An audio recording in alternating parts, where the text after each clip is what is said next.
I'd like to open this evening with a karakia.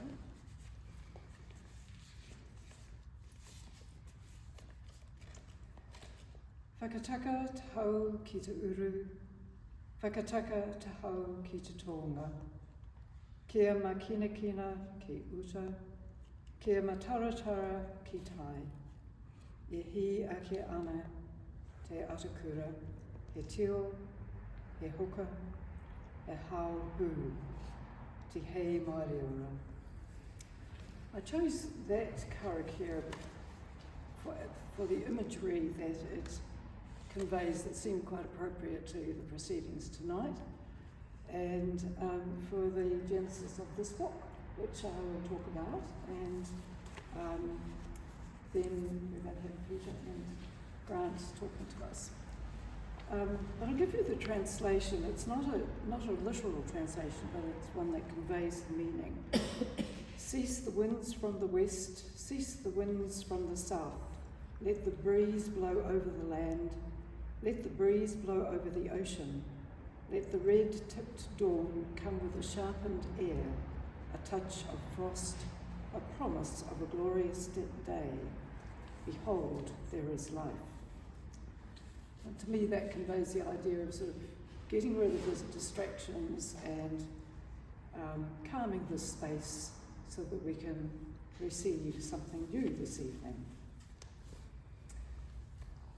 Now, I want to tell you a bit about what I saw about the genesis of this book, because I've been working alongside Grant for a while.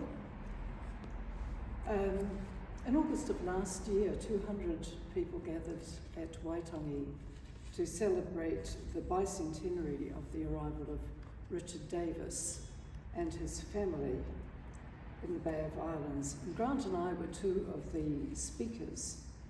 Davis is Grant and my ancestor in common. So in the lead up to that gathering, Grant had the great idea of transcribing all the journals for Richard Davis, and then he got a little bit enthusiastic and went on and did a few more, because we were referring to those for our research, and we thought it would be great if we had better access to them and made that access available to other researchers as well. So that was Grant going down to the Hocken Library, camera copying every page, then he'd send me a bundle of JPEGs, and we would do an OCR transcription into Word. And for some of the pages, that worked okay. If they were clean, they were double-spaced typing, just select, copy, paste, check, next page.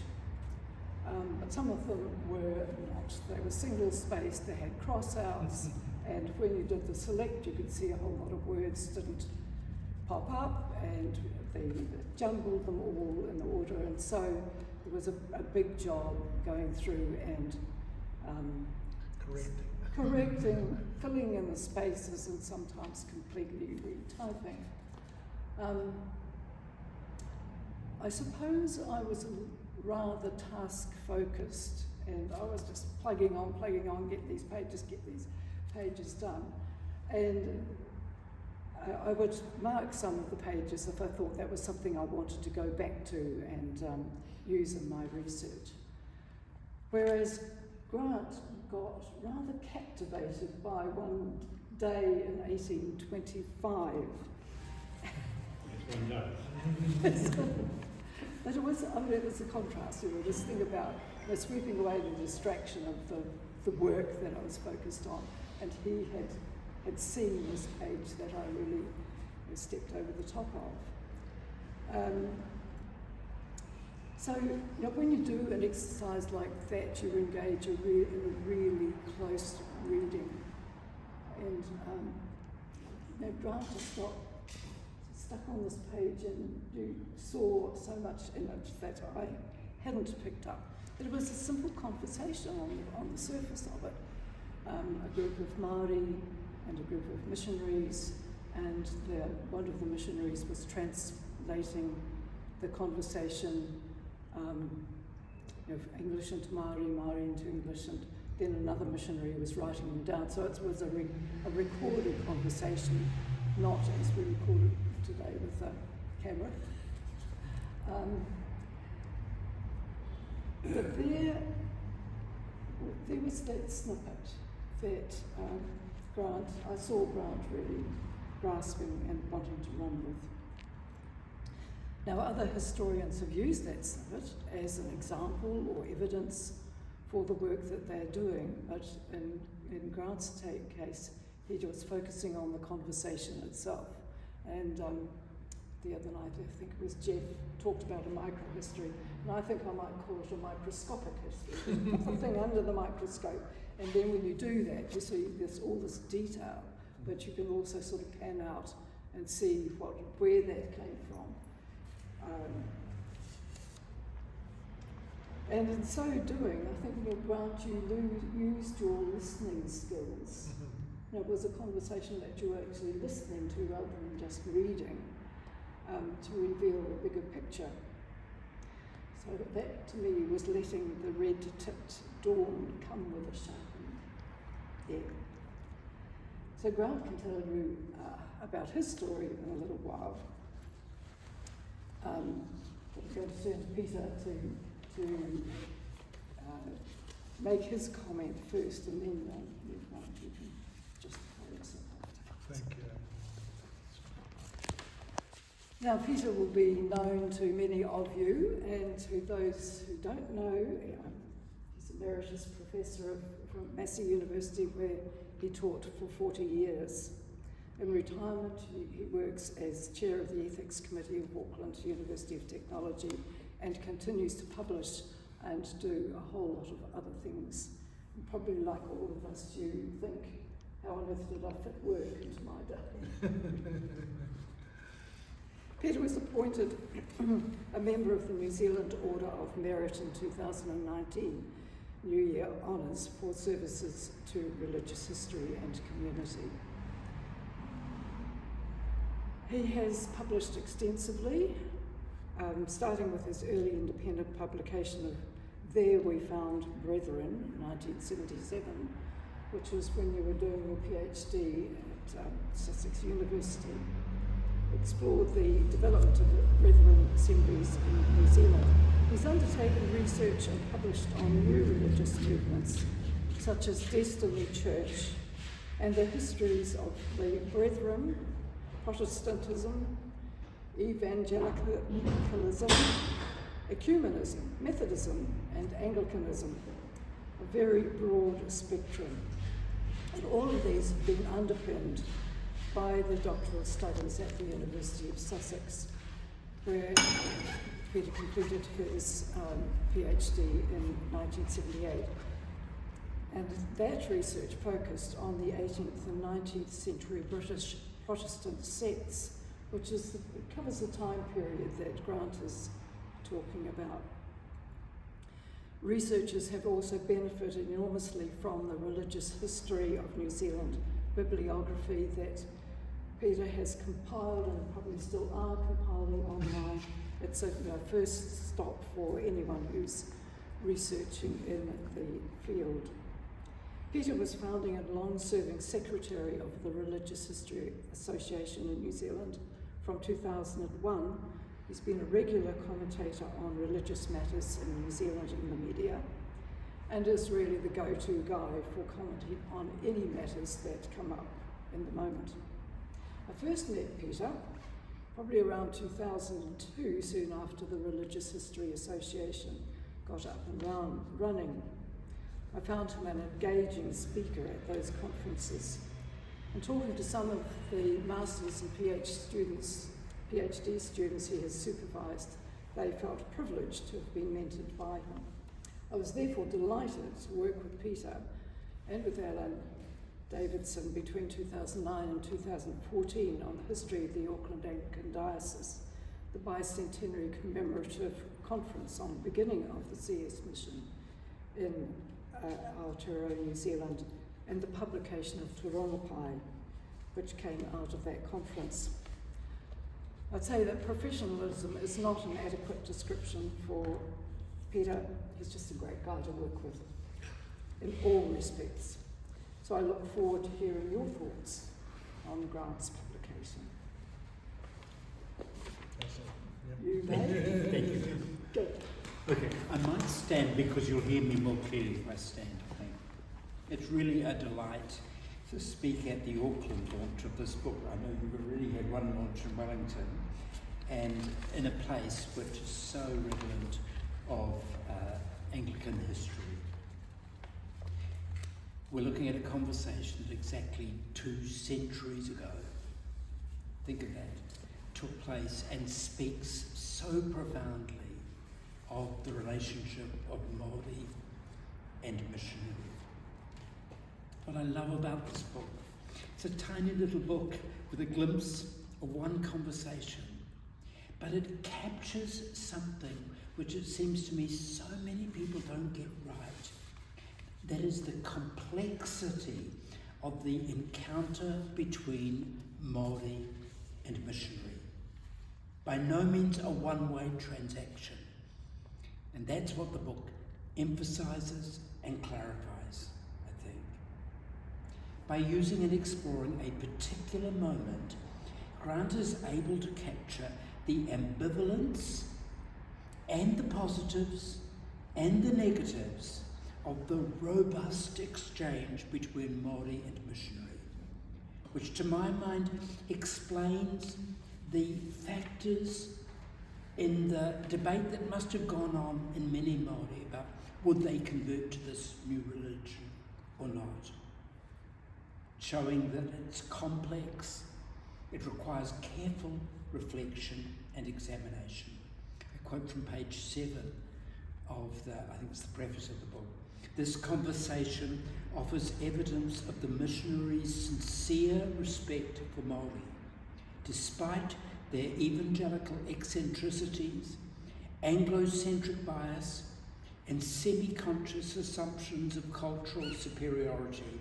On this occasion, they listened to and heeded the perspectives of the rangatira they were meeting.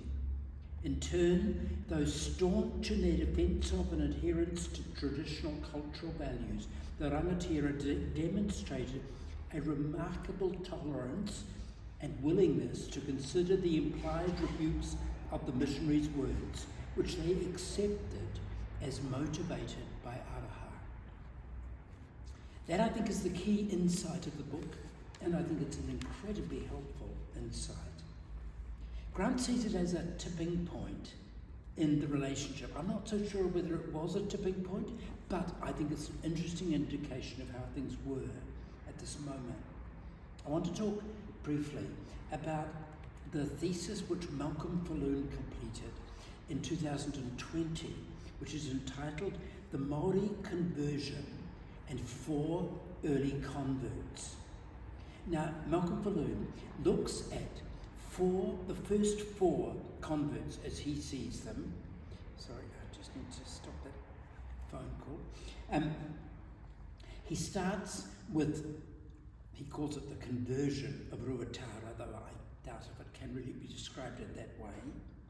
Then he talks of somebody I'd never heard of before, Maui, who went to the UK and connected with the very notable Anglican evangelical Basil Wood, and would appear to have probably been the first Māori convert, but in Britain, where he died in 1860.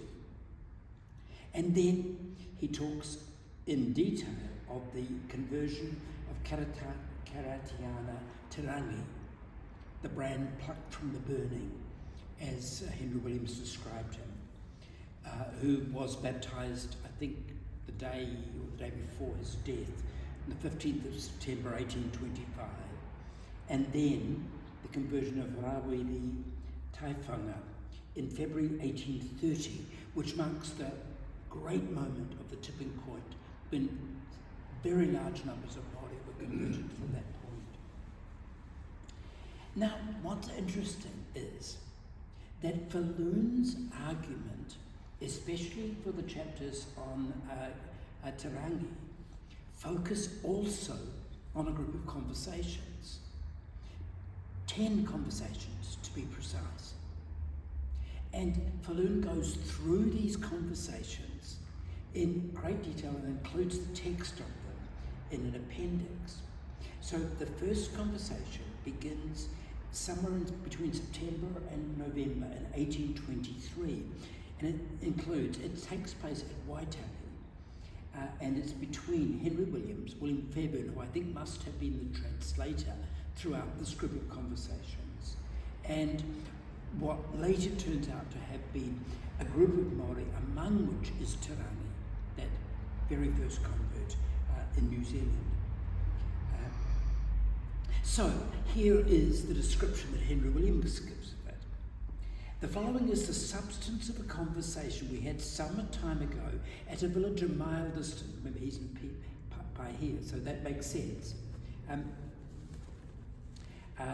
Which was exceeding pleasing to me, both from the interest the party expressed and also from the picture they composed, the great variety of countenances which were assembled as I had yet beheld, young and old, chiefs and slaves, sick and blind, or nearly so. Mr. Fairbairn and myself, having taken our station on the ground, the people formed a circle, and then he proceeds to describe this conversation in which they touch on the great atua, as they describe God, and trust Henry Williams, the need to observe the Sabbath, which he of course places on a higher plane than the conversion of the people. The first step would be the observation of the Sabbath. Then they're back on Good Friday in 1824, and again it's Fairbairn, Williams, and I take it Te Rangi, but also some of Te Rangi's family. Actually, Te Rangi is probably missing on that occasion because he says the great chief is absent. Again, I think Fairbairn is obviously the translator, and in the conversation, which is totally one way, and that's the difference between your conversation and this, Williams just pushes endlessly for the briefest comments back in return, the logic of what the death of Jesus meant and the resurrection of Jesus. Then they're back on the 17th of October to discuss the subject of death with another rangatira, Hepatahi is his name.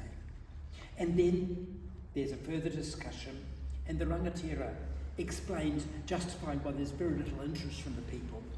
They did not care about such things.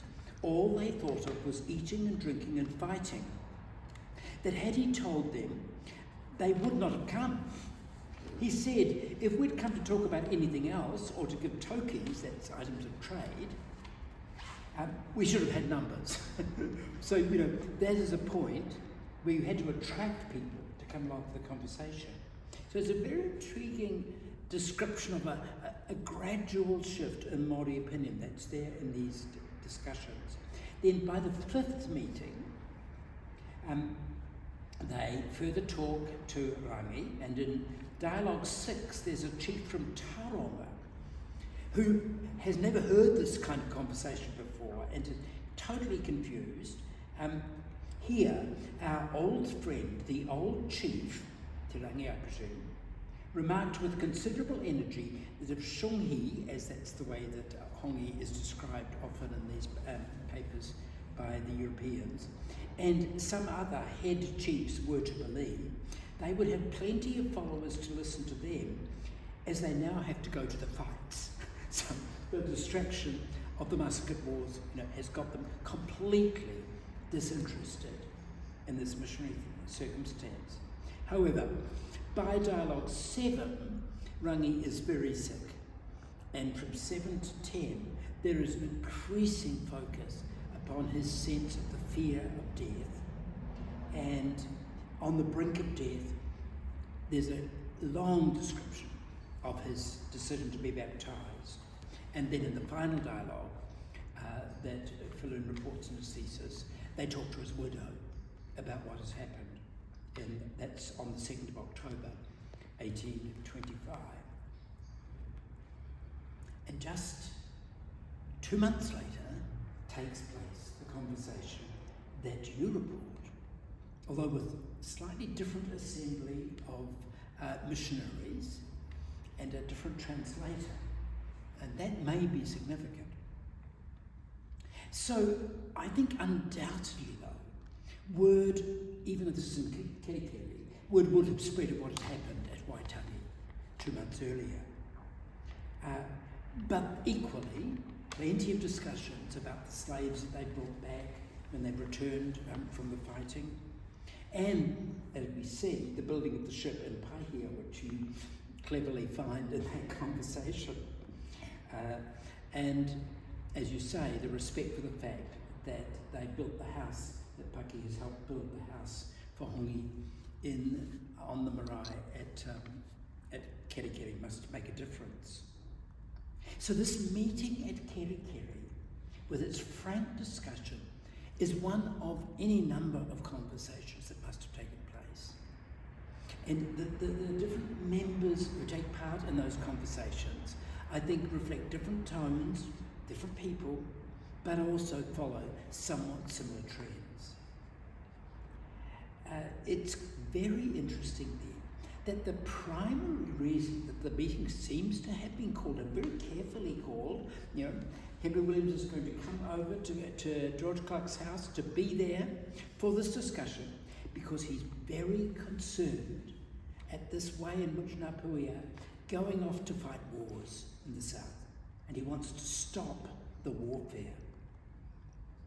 And I mean, it seemed to me one could imagine Henry Williams, remember the naval man with his experience in Napoleonic warfare, he knew all too well the destruction of warfare, and his alarm at the possibility of death, his concern about the consequences for Māori society in the bloody sequence of events that we call the Musket Wars, and the hint of peacemaking that Williams and others will take on at a later stage, and that's very intriguing. I'm so interested to listen to Jeff Troughton's comments at the Wellington launch on that very subject. But then, of course, we have William Gilbert Puckey there providing the translation, and Richard Davis writing the summary of this conversation. So there are different players to some extent than the Fairbairn-Williams sort of total control, which I think is quite significant because Williams kind of dominates the way we think about missionaries in the 1820s anyway. And Puckey, with his background that Adrienne has so delightfully described when you've done the journal of his father and his uncle, and that extraordinary story of the LMS missionaries who end up in a rather sorry state in Sydney, but he does work as the carpenter at Pahia for a significant period. And William Gilbert Puckey, of course, refuses to go to Waipu and insists that he's going to stay right here in the Bay of Islands. It's quite intriguing. Grant, you describe something I never thought about before, that the translator is the facilitator of the conversation. And that is a very interesting insight, where, I mean, Henry Williams' Māori can't have been great. He would have followed very little of the conversation, maybe. But Puckey, with his intuitive grasp of Māori, playing a key role in the translation committee for the Bible, is able to help. And I think you've helped me to see how significant that is. And then you enter into the subtlety, the complexity of the encounter, and I realise that what lacks in my background, I have never been a counsellor. And the counsellor can see fascinating dimensions in this conversation that, as you indicated, Adrienne, there's something there in the interchange where careful listening shows up some of the dimensions which turn in the end on the missionaries wanting to hear from the Māori, accepting that the missionaries came with araha. And that becomes if you like, the ending of the conversation. Now, I noticed with great interest that this is book 3 in an 11-volume series, which you haven't yet quite finished, but that's the ambition. Yes. That you, and I'm so pleased that you and Adrienne are working together, because Adrienne's done such marvellous work on the LMS and the CMS and many of those dimensions. And Puckey and his significant role, maybe played down sometimes, but Puckey was just as important as his colleague Matthews, I think, in Kaitaia. And of course you work on the economic dimensions of missions. And I remembered, Adrienne, that I spoke at your own book launch back at St Luke's in 2018. Yes, 2018. And the fascinating story of that Puckey tradition. You know, we're at a time when there's quite a lot of debate goes on about the relationship and the role of missionaries in the early history of Aotearoa. And there have been quite contrary discussions of the same encounters. You can take, say, Alison Jones's fascinating book, Words Between Us, which are largely, in her interpretation, words that do not really meet, that there's, as she sees it, almost complete misunderstanding so often.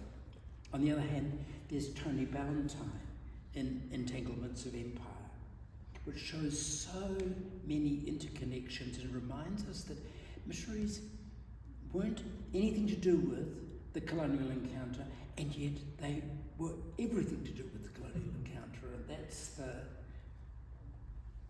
difficult bit that we need to grapple with. The flags flying over the mission station were in some way connected with the British Empire, and in some ways completely independent from it, with their own unique CMS cross, which of course became the flag of the independence, of the Maori independence in 1835. So, Grant, I think this little book, in its tight, neat, in conclusions, this wonderful title that Grant uses for the final section of this, I think marvellously expresses the exploration that each side is having with each other, and this hinge on what is the attitude of each to each, and the fascinating exploration of how, firstly, rangatiratanga becomes, of all things, gentlemanship, the way that it's translated by Puckey, it seems, and the way that aroha binds the two together. Thank you so much for what you've done. Thank you.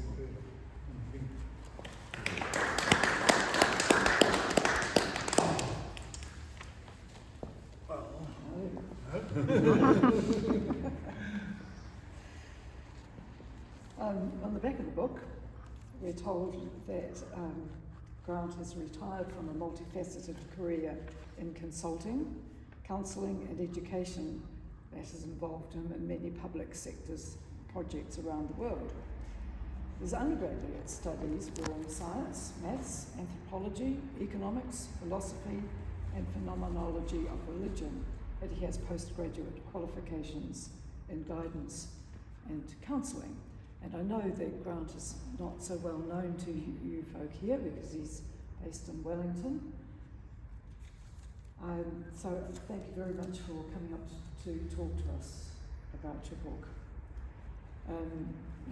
In Wellington, over most of your career, you worked in change management with specialties in organisational culture change, group facilitation, project planning, education, business management, machinery of government, policy processes, and public administration reform, which seems a far cry from what we're talking about tonight.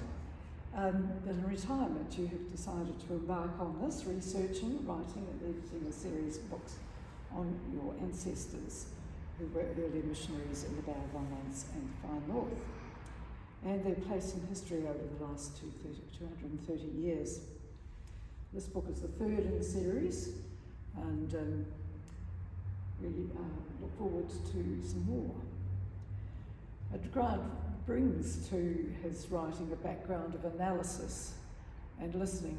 The science, which I can appreciate because my background is actually science and accounting, but the same analytical skills are very useful when it comes to history, asking those questions of how and why after you've established the basic of what, where, when and who. And change management, which has been a big part of your career, is really at the heart of what is happening at the time that you're writing about, with many people trying to manage that change. So you've got missionaries who've come in and wanting to introduce Christianity, big change. You have Māori who are receiving change but not knowing quite where that's going to lead, and trying to manage that process as well. So that was an interesting thing that was going on, and I'd really like you to explain yourself and the title. That's quite interesting. Right. Thank you very much for that introduction.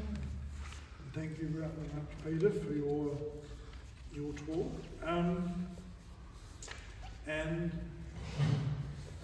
We're celebrating a launch that's already happened in many ways.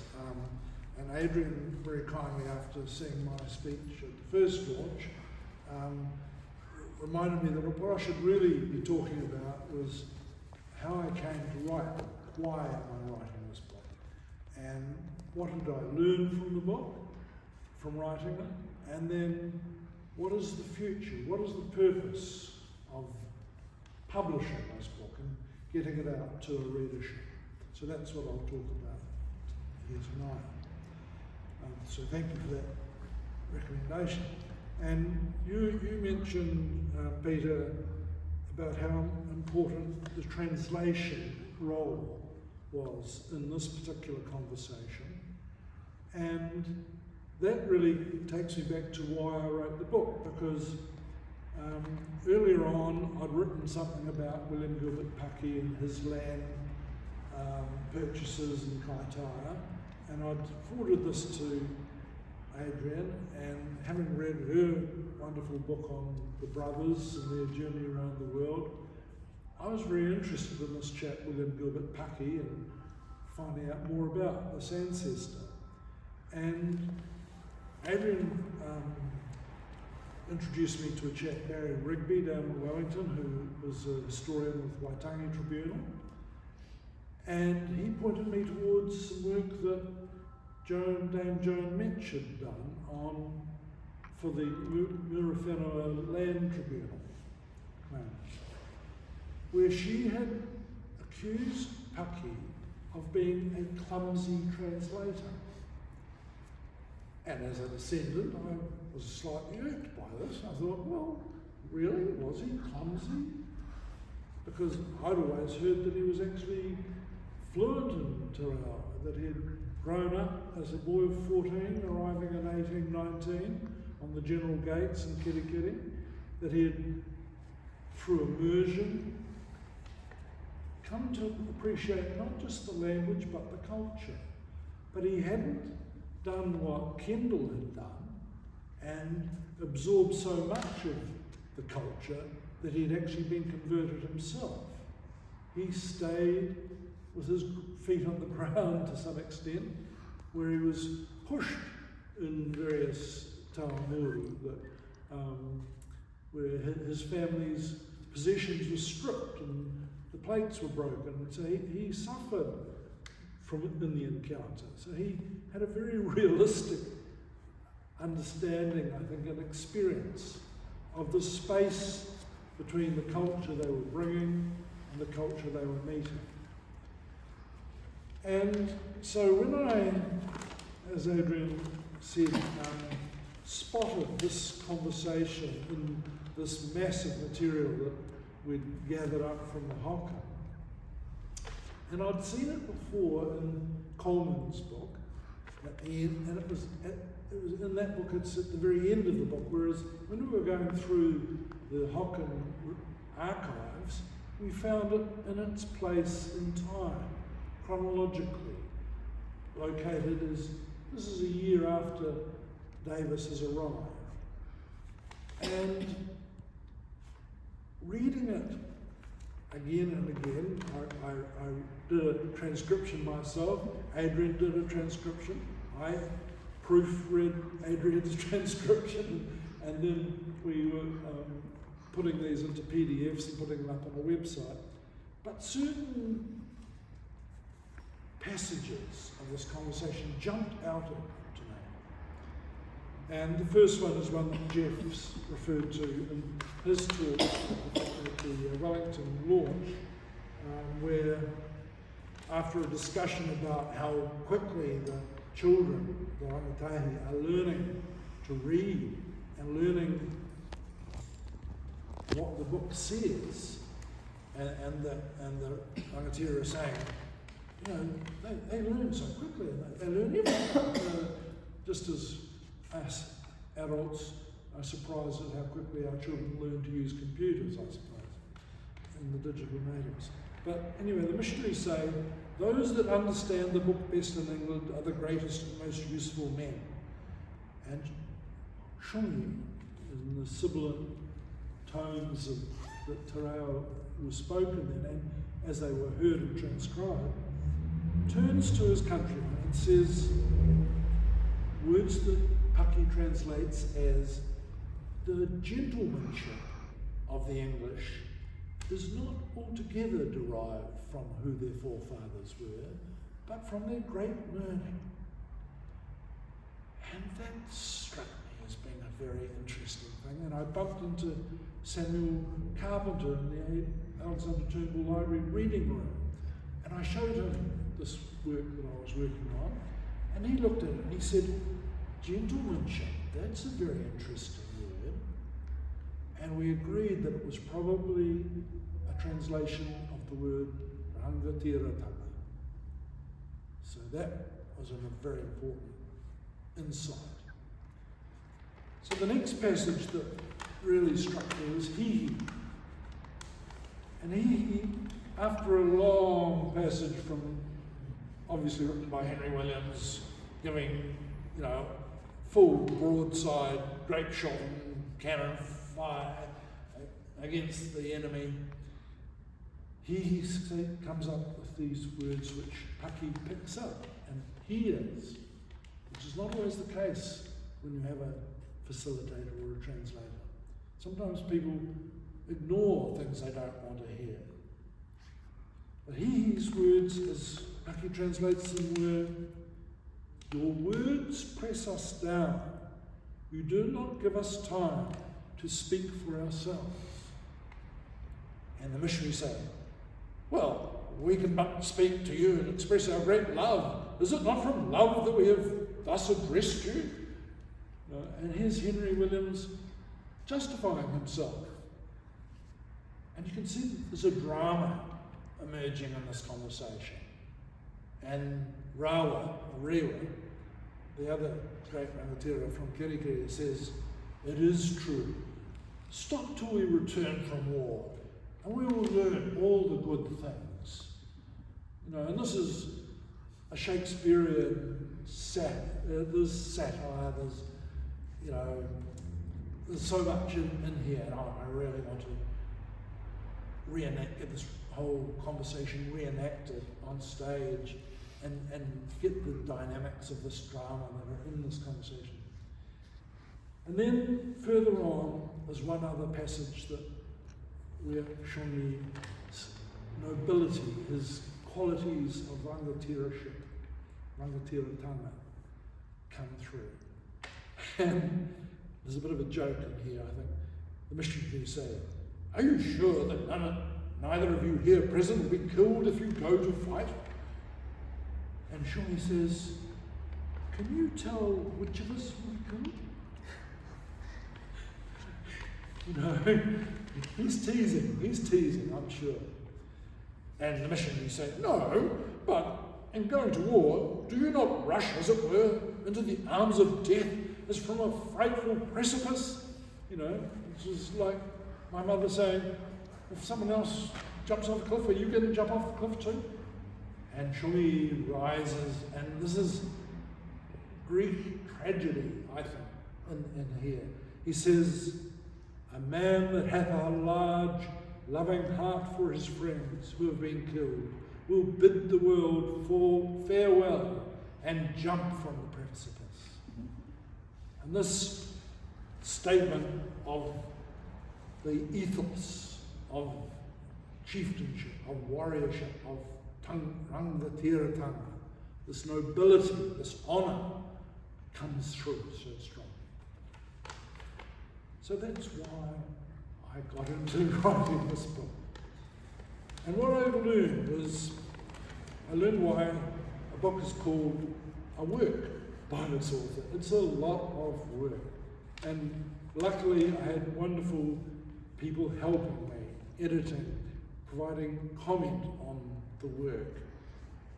Adrienne, my friend Roger Steele, my publisher Lynn Peck, and my wife Liz, who all went through with a fine-tooth comb and told me which paragraphs were hard to understand, which pieces didn't flow, which parts I hadn't got quite right, and which quotes I had misattributed, and so on.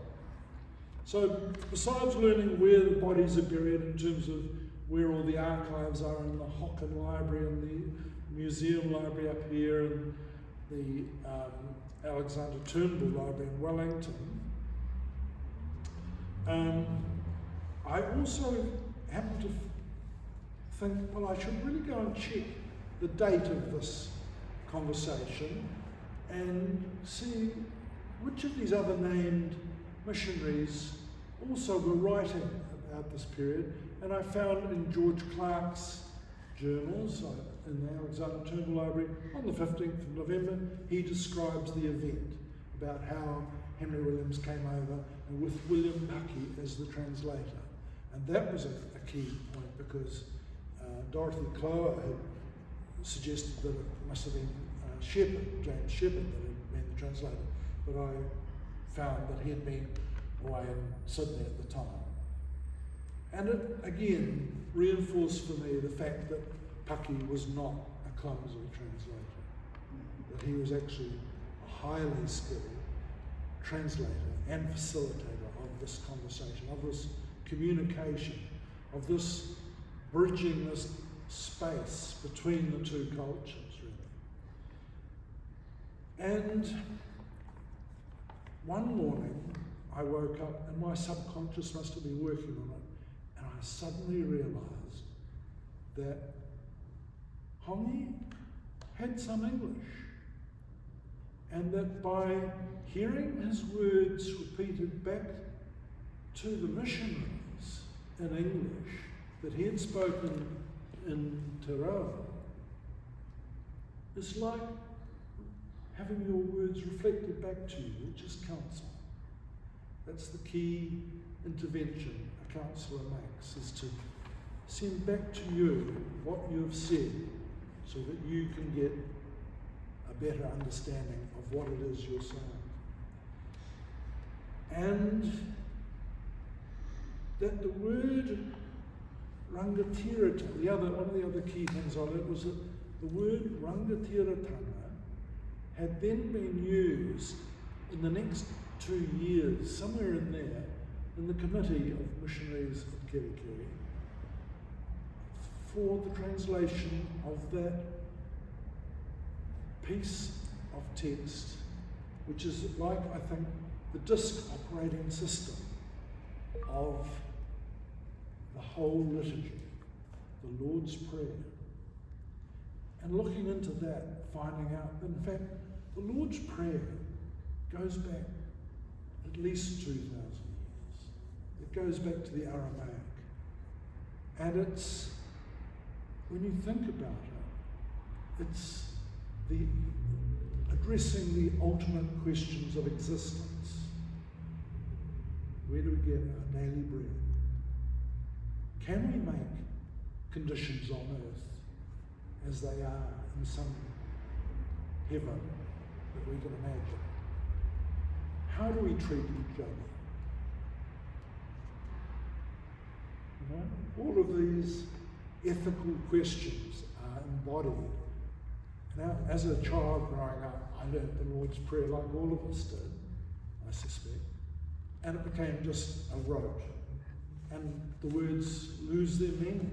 So to revisit that text and to see rangatiratanga used for power suddenly brought to me a whole new understanding of how our two cultures are meeting and the possibilities for the future.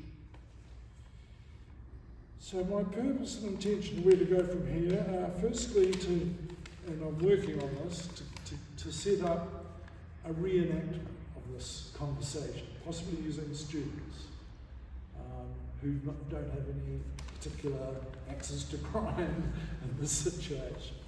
And it would be nice to do it on the 15th of November at Karakia, but that may not be possible, but we'll see. And to film it and to make it more available to people generally. And I have a friend, Tana Kalamana, who's translating, and it's going through the process of review of the translation. So we can actually hear both the Te Reo and the English and see the dynamics played out in front of us. So that's my first big hope. But there's another whole area really of what does rangatiratanga mean for us today? What is the opportunity that it presents for considering what are the gentlemanship? What's that strata of society? Those people who have qualities of a rangatira. How can we make sure the knowledge, the wisdom, the experience, the mistakes those people have made, the lessons they have learned, how can they be brought back into and valued in our culture? Because there's some big holes in our constitutional arrangements. There's some big problems. We haven't got everything right yet. Karl Popper came here in 1937 from Austria with his culture going through very choppy waters and about to head into the maelstrom of the Second World War, and he declared that New Zealand, having just had Michael Joseph Savage's and Walter Nash's reforms and creation of the welfare state, he declared New Zealand to be the best governed country in the world. And I think it's made us complacent. We think, oh, well, there's nothing left to be done. We'll just trundle on. We can have all sorts of silly arguments about what to call the country and what to call each other and all sorts of distractions. But there's some basic missing pieces where, Rogers Douglas was quite right to shift the balance date for the budget so that we could look at the plans before we started the budget year. And that was a good idea, because you should plan and then do, not do and then halfway through reveal what your plan was. But we don't ever look at what happened. There's not really effective scrutiny in Parliament, in the legislature, of what the executive has done. Because everybody in the legislature is hoping for a role in the executive. So there's a missing gap there, and there's a space in Parliament called the Legislative Chamber, which could accommodate a group of gentlemen or gentlepersons whose life experience would be an apolitical check on our system of government. So that's another avenue of exploration for me in this writing and in this thinking. So thank you very much for having come and attended to this event, and I am very pleased to have heard so many interesting perceptions of the book, and I do hope that more people, after they have read it, will tell their friends so that they go and read it too. Thank you.